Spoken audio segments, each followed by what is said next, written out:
gave me the hardest task to speak at the end. I spoke to the organizers. They promised me food will not be given without me finishing my talk. So no need to rush. Just sit down and relax. I hope I'm going to share with you some knowledge, and my talk will serve maybe as a summary of everything that has been said today. What? We're going to be testing you as the idea of mastership as well. I have a photo of that. Yeah. So I see a lot of familiar faces, so hello to all my friends and everybody that I know. I called my talk, There Is No Cyber Terror. But as you can see here, in small yet, because the reality is that if you see the amount of attacks and breaches that we've seen so far, we hear a lot about nation-state hacks. Most of it is crime, but very few attacks that are for terror purposes, and I will speak about it. I do agree with Professor Lombardi here that said that we're trying to explain new events without thinking, and I will discuss that as well.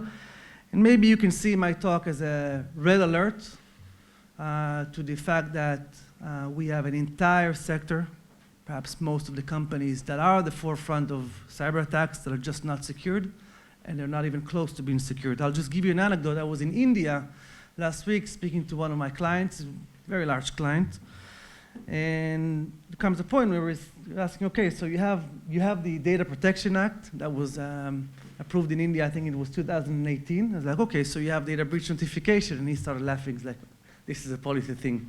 It's the politicians, they make an act, but we don't even know about it, and even if there will be a breach, I don't even know who to report to. So there's a difference between what we do in the policy side and what we do in reality, and I will discuss that as well. So first of all, that's my team. That's my dog. He's the chief animal officer of the company. Yeah, here. Very nice. This is when I was naive. This is the president of Israel, and this is me here without my beard. And this is when I thought that when you do cyber policy, it changes everything. This is just the beginning. And remember when I won the IDF cooking contest, so that's me. They couldn't put my name out, but everything is personal, so if you want to eat good food, you can just talk to me after my talk. And our job is to protect companies, and we're successful if we protect them. The reason why I'm saying that is because I had the privilege to see a lot of companies, aviation, shipping, banking, insurance, cryptocurrencies, SMEs. I mean, we speak from the customer side. And I'm not doing that, I'm not serving as an advertisement, I'm just telling you that what I'm going to tell you now comes from what I saw in my experience. It's just not word. It's not academic. It's not an academic talk. And yes, we do try to be gender equality, and we're trying to fight that very hard. 50% of the company is composed of women, and by the way, I see that 50% of the audience is women, which is very nice. And we've also initiated a course to take people with autism and integrate them in cybersecurity. We've recently launched that course, and we're finishing the training in 2 months, and we're very proud of it because I think we're the first in the world to integrate people with disabilities in cybersecurity. Basically, we took the people that nobody wants, and we made them the protectors of the digital economy, and I think that's amazing. Okay, so let's start with the biggest cyber terror attack that I know to date.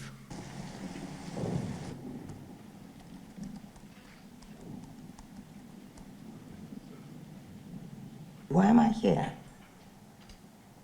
3 months ago, you lost the computer drive containing the identity of almost every NATO agent embedded in terrorist organizations across the globe. A list which, in the eyes of our allies, never existed. So if you'll forgive me, I think you know why you're here.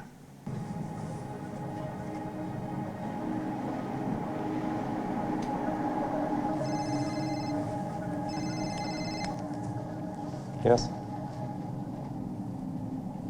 Now. Mom, alert from the Q branch. Someone's trying to decrypt the stolen hard drive. We're tracing the encryption signal.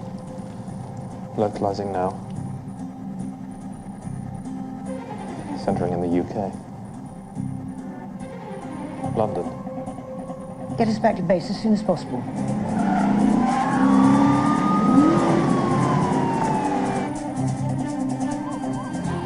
It's coming from MI6. What?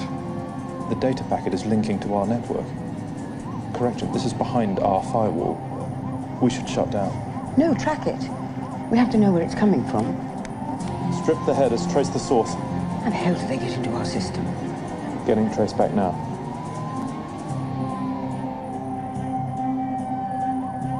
It appears to be your computer, Mom. Shut it down.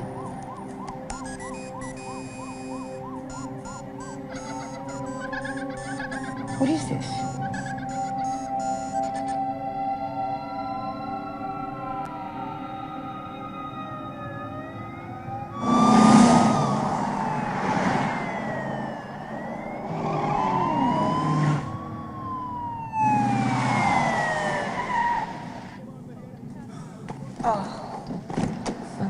God's sake! Just get out of the way. Don't you recognize the car?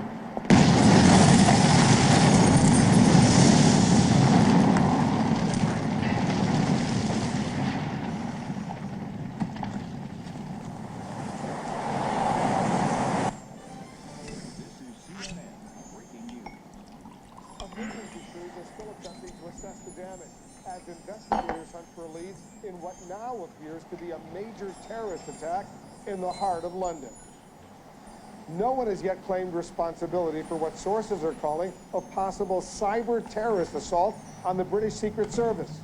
Early reports from the scene indicate at least 6 dead, many more injured, with victims being evacuated to local hospitals within minutes of the explosion. The assailant hacked into the environmental control system, locked out the safety protocols, and turned on the gas.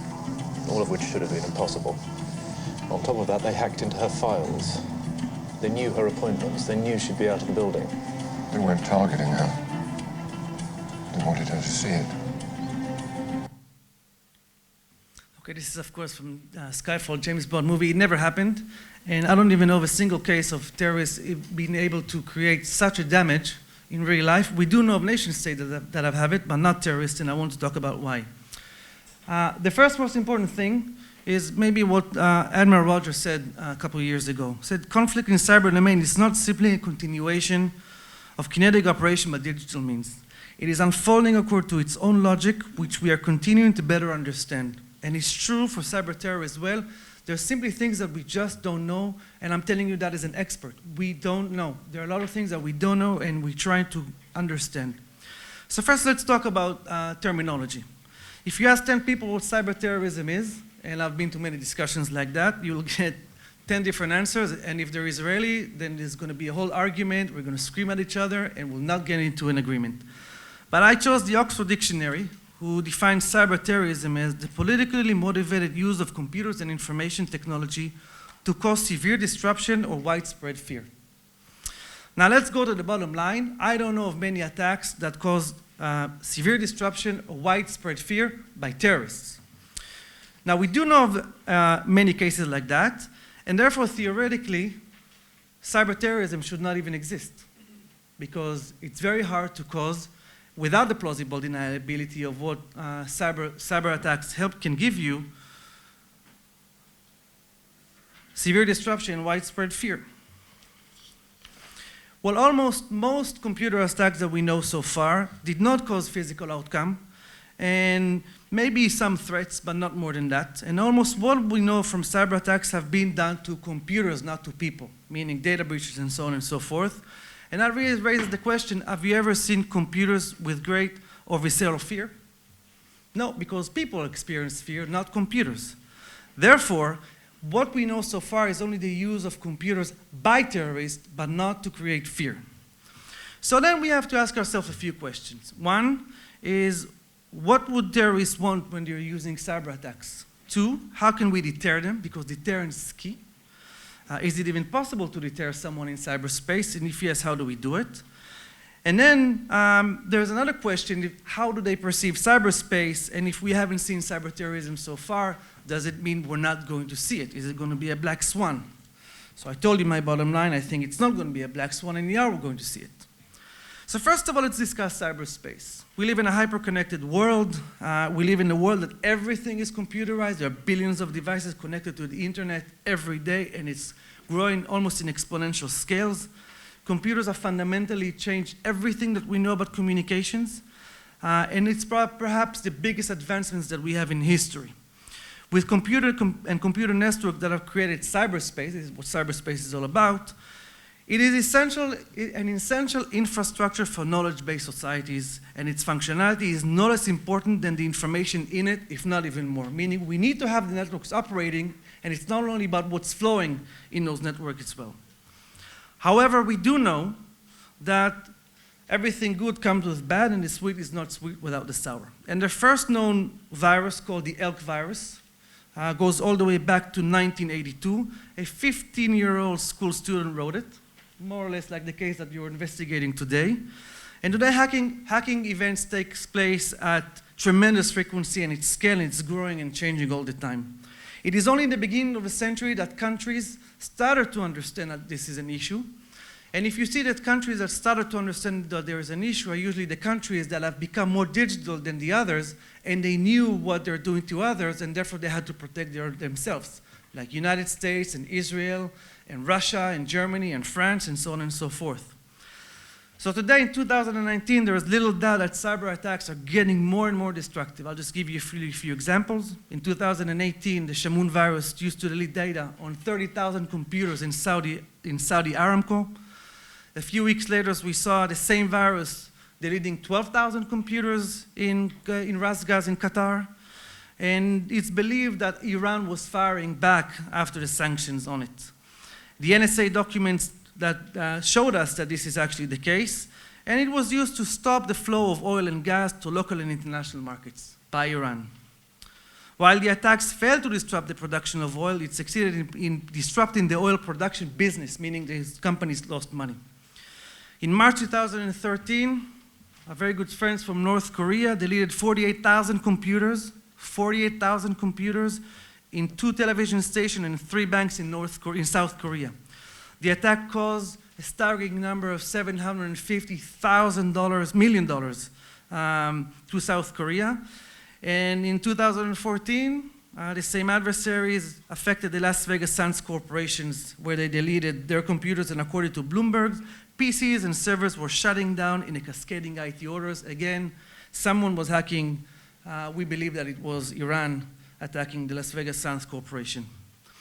And of course, we cannot not discuss the most famous attack in the world, NotPetya. It was propagating at the speed of networks, and it was propagating from Ukraine to companies in Europe and Asia and America, crippling the operations of the largest multi-companies in the world. You can see the names up here, some of them you know, Mondelez and Reckitt Benckiser, the producer of Durex and Nurofen. So if you want to know what's the relation between attacks and sex, then you have one, because they couldn't produce Nurofen and send it, and condoms. DLA Piper's, the global law firm with lawyers located in more than 40 companies. And of course, the #1 shipping company in the world, Maersk. Now, when we talk about Maersk, we should understand Maersk is a conglomerate. It's not only, there is Maersk and Maersk Line, the shipping company, the freight forwarder, Damco. They're holding some automated terminals in the world called APMT. And as Vincent Clerk said their chief operating officer said on CNN the following morning, the Cyber Week was that day, he said, we found ourselves having to move 15% of global trade without IT. Now I am asking you, can you move 15% of global trade without IT? The answer is, of course, not. But Maersk was lucky. Actually, Maersk was very lucky. They were lucky for 2 reasons. One, there was an electricity downtime in Kingston, Jamaica, and because of that, they were able to restore at least some of the information, according to the press. But the second thing, which made them more lucky, Maersk wasn't even targeted by Russia. It was Ukraine that was targeted by Russia, and the malware just propagated to more than 2,000 companies all over the world. So if Maersk would have been targeted by Russia, I believe that we wouldn't be able to restore their IT so fast. And indeed, they had to restore 4,000 servers, 45,000 computers, 2,500 applications, and that's not me saying, it's Maersk saying that. And they lost more than $300 million from the attack. The attack, by the way, if you want to know the numbers, it's the most destructive attack to date, more than $10 billion in losses, and out of that, 3.3 was insured. And out of those 3.3 that was insured, if you ask yourself how many people had cyber insurance, well, it's only 3% of that. Why? Because most of the insurances was what we call silent cover. It was actually property or other insurances that had all risk. So one of the most interesting cases now is Mondelez that is suing Zurich for not wanting to pay because they had an exclusion, which is a warlike action. Now, how did they know it was a warlike actions? Because the Five Eyes told them it was a warlike actions. Because in February, the Five Eyes, and this is the quote from the White House, said that it was the Russian military that launched the attack, which was the most destructive attack in history. They said it was, calling it Russia involved, it was reckless and indiscriminate. Based on that, it was a warlike actions, and some insurance companies do not want to pay it. Now, if you look at the business of doing cybersecurity, it's actually very, very complex. One of the first questions I ask every chief information security officer that I meet is, do you know what you're protecting? And it's a very simple question. If they tell me yes, I know they're lying. And if they tell me no, I really feel sorry for them. Because even I don't know what I'm protecting. Nobody knows what we're protecting. And if you look at a bank with 10,000 employees, they have more than, I just gave you the numbers, thousands of endpoints which change every day. You hardly know what you have to protect. And if you don't know what you have to protect, how could you be secured? Well, we don't have a solution to that problem yet because it's a problem of scale. Now, according to the US National Vulnerability Database, I'll just give you the information, there are more than 10,000 new vulnerabilities every year. That's more than 30 each day. Just yesterday, Microsoft gave us, yesterday was Tuesday, so it's past Tuesday. Microsoft gave us new 28 vulnerabilities, and most of them were critical. Critical means that someone can walk into your computer and you won't even know that. Just think about it, every week. Now, you have to take 28 new vulnerabilities and search for your entire organization, which you don't even know what you have to a certain extent. If you have those vulnerabilities, and then patch them. Now, patching might seem very easy. You just click the update. But how many of you press the OK button when your Windows wants to update? I am assuming that maybe less than 5%. And by the way, I'm assuming that less than 5% in this audience have two-factor authentication, even though Microsoft said specifically, passwords don't matter. If you don't have multi-factor authentication, which you can just press a click and then you can have a second factor coming by SMS or with a physical key, you solve 99.9% of the risk of someone hacking your account, and yet nobody's doing it, or very few people. So if you have 10,000 new vulnerabilities, and if you add to that all the history that we have, which is right in front of you, and what is not in front of you is what nation states have, which we don't know that they have, those are called zero-day attacks. Then there are literally million risks at every given point to every organization globally. That's a very difficult problem. How is that all related to terror? Well, that's what I'm trying to answer. So terror began in the 19th century, and it's basically because of the evolution of technology, dynamite, and automatic weapons. That gave the ability of very, very few people to kill many and create and cause great fear. Adding to this is the transportation and mass media, and basically terror acts according to the logic that if you haven't said it, you haven't done it, and action speaks louder than words, and bomb speaks louder than actions. That's basically the terror. And social media gives the ability to echo very, very few incidents to the mass audience, but it's not enough. Because at some point, people just start kind of to lose the fear. I mean, we hear about breaches every day and DDoS every day. Do we care about it? Not really. We voluntarily gave Facebook all the information about us. They know at every given time where we are, who we're communicating with, who's our family, what we like, what we don't like, voluntarily. So we don't really care about our privacy as much as we say that we care. And so that gave new opportunities. And what we should be worried about is what I call the new terrorists or the high-tech terrorists. Those are highly funded, highly technological, they're articulate groups capable of inflicting devastating damage to a wider range of targets. We haven't seen many of them, but we're getting there. And what can they do? One is, I'll try to put them in three different groups. First is cyber to cyber, using cyber attacks to inflict cyber damage. Those are attacks against virtual assets, and cause damage such as defacing websites, denial of service of online websites or online services, data breaches, exposing of data, not a big deal. Not a big deal. The second thing is physical to cyber. If you understand how the infrastructure of cyberspace works, then you can find the choke points and hit them. There is a very famous story in Georgia where an old woman was scavenging for copper, and she just disconnected the internet in Georgia for more than 2 days because she took the copper out. Now, if you look at the infrastructure, the physical infrastructure of the media, if you hit the DNS servers, the internet will not work. If you know where to hit the submarine cables, in some points of the world, it will take days to bring back the internet. So if terrorist groups go down and cut the submarine cables in some countries, then there will be no internet, there will be no cyberspace. It will be very, very hard to communicate. But last is, and I want to give some examples, is cyber to physical. How can you inflict damage coming from the virtual space to cyberspace? One of the most staggering examples is the Olympic Games, which is the code name for the attack against the Iranian centrifuges. That was an excellent proof of concept of how you can inflict damages to centrifuges, physically turning centrifuges to stop the Iranian enrichment program by using a virus, making the technicians believe that the centrifuges are actually turning slower or faster than they actually are. How can it look? I'll just give you an example. We know that we want connectivity everywhere we go. So we want connectivity in the air, right? We want to go into the airplane, and after the aircraft goes into 30,000 feet, we want to get connected and start working, right? So a lot of the aviation companies in the world are computerizing and giving us in-flight communications.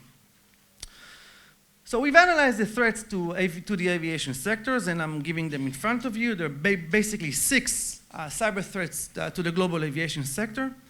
And I've presented that. I'm the advisor of the International Union of Aerospace Insurers. So we're seeing that from the insurer's perspective and from the aviation company's perspective, which we had very intimate discussions with. And basically, what most companies are worried about now is privacy because of data protection laws.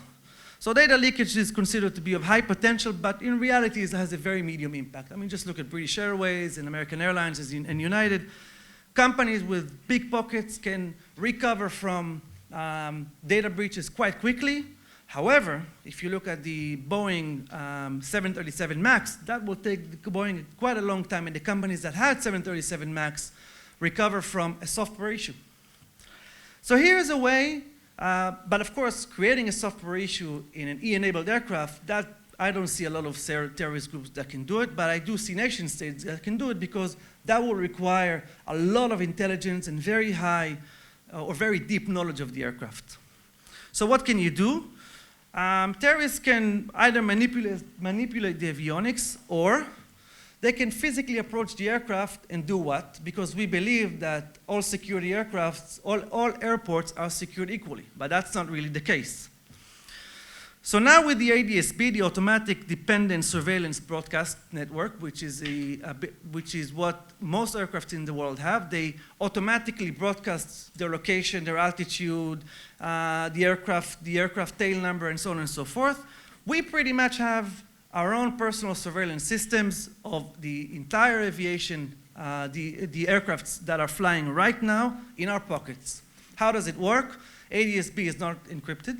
So everyone can receive ADSB signals, meaning you can receive the signals of the aircraft that are having ADSB, which are the new aircrafts, or most aircrafts in the world.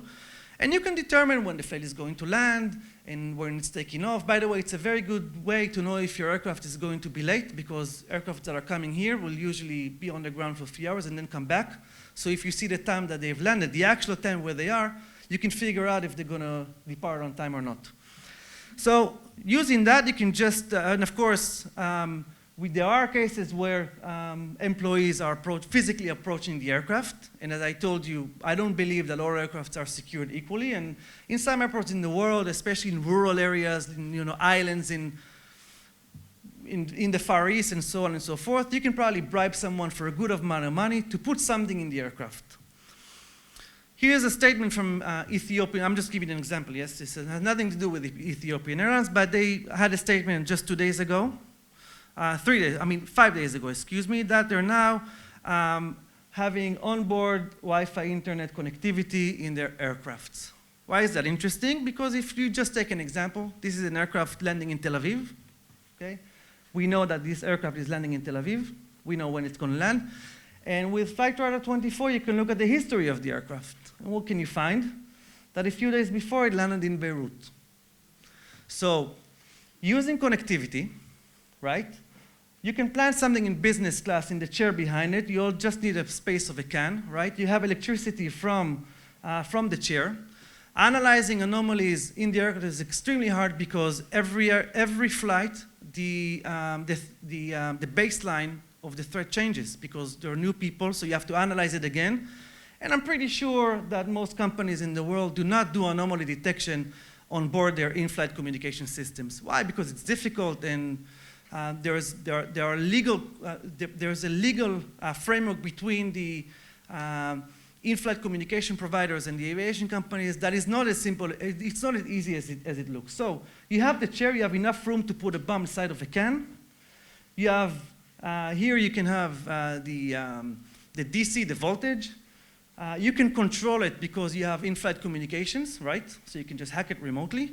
And by knowing where the aircraft is, you can decide when you want to detonate the bomb. And of course, it can be planted in Beirut and detonated in Tel Aviv.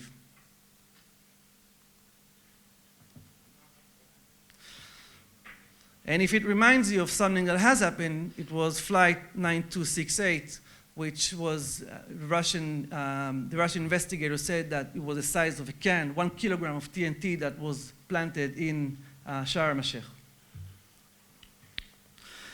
So what does it tell us? First of all, as rightly mentioned before, the pros and cons of cyber attacks are clear.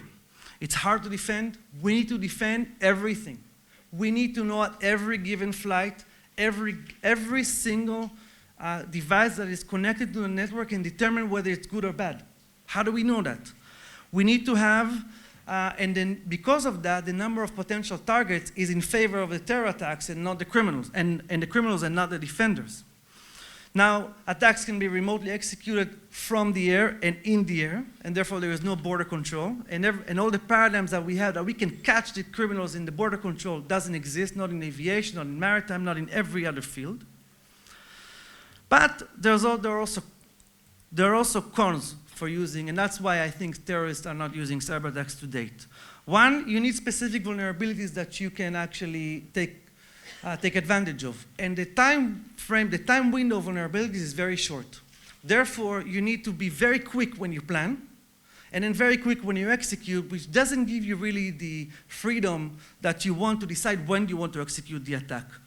Two, it's very hard to create credible hacking, because if we have the ability to do plausible deniability, it works both ways. The attribution of not being able to find the hackers can now work on the end of saying that it's not actually the terrorists that did it, and they will have to prove that they did it. So therefore, they're losing what they wanted to do is create the fear, because we can deny and say it's not them. So, and of course, there's a high level of uncertainty because IT systems change very rapidly. So it's very, very hard to actually control the situation where you know exactly what you want to do and then execute it. Second, there is a lack of knowledge. You need knowledge. You need a lot of knowledge and a lot of technical knowledge to create cyber weapons. Software, firmware, hardware, and knowledge is a property of knowledge-based societies. So therefore, there's a paradox. The more knowledge the terrorist organizations will have, the more they will be inclined towards democracies. So in a way, it's good that they will develop the knowledge and not stay in the dark. And last but not least, you need a lot of intelligence. Yes, you need a lot of intelligence. And this is one of the most important talks that Rob Joyce, which was the former cybersecurity advisor to the US administration, said, hackers take the time to know the networks better than the defenders. Therefore, if you cannot take the time to know the networks of who you want to attack, you will not have the intelligence required and the technical knowledge to execute the attack. And if you don't have that, then you cannot execute very good attacks. You can only just take use of opportunities, and that's not enough. So where does the problem lie today? I think we believe that we've done some improvements when it comes to protecting critical infrastructure, and it's not easy to attack critical infrastructure. But that's 0.5% of the market. 99.5% of the market are SMBs. The small to medium businesses, they have no chance in complying with the regulation. Just they don't have no chance. Why? Because security is expensive. It's expensive. It requires knowledge to do protection, and it's hard to do and you need skill. And there's a skill shortage because the large corporations, because of regulation, took most of the people. Therefore, and this is where the problem lies, if the civil sector, the private sector, is in the forefront of cyber attacks, they're the one being attacked, and they cannot protect themselves. And they're the supply chain of the big companies. Because if you remember NotPetya was not an attack on Maersk. It was an attack of an accounting software, a family software, about 10, 15 people called Medoc, which the update included the attack tools that the Russians stole from the NSA. Therefore, you use the supply chain, the weakest link in the chain, to attack the big corporations. A standard corporation like a bank of about 10,000 people will have about 7,000 suppliers. You just need one which is weak. And therefore, we need to go back to the basics. No, I'm just walking. It's okay. You want to give me a hug now? Later. And the basics is, and with that I'll finish. One, first we need to understand what it is that we're protecting. Yes, it might seem very trivial, but just like we check every single person in the airport, we need to be able to check every single endpoint that is connected to our network and know that it's actually there. This is not a very easy thing to do. Two, we must develop skill. We are in a skill shortage. And as long as we're in a skill shortage, even if we know what we have to protect, we will not have the people to do it. And now there's a gap of millions of people all over the world. And three, we have to do the things that are basic. Yes, multi-factor authentication is trivial. We have to invest in cyber hygiene, and I think it's the role of the state to do that. And last, I'm sorry for the criticism, we have to do law enforcement. Because if we do not catch the criminals, if we punish those who are attacked, instead of punishing those who attacked, then justice doesn't make any sense. And we need to reverse that. So I would like to thank you for the opportunity to speak. I hope I did not bore you, and I gave you some value in this presentation. Thank you very much, and have a very good conference.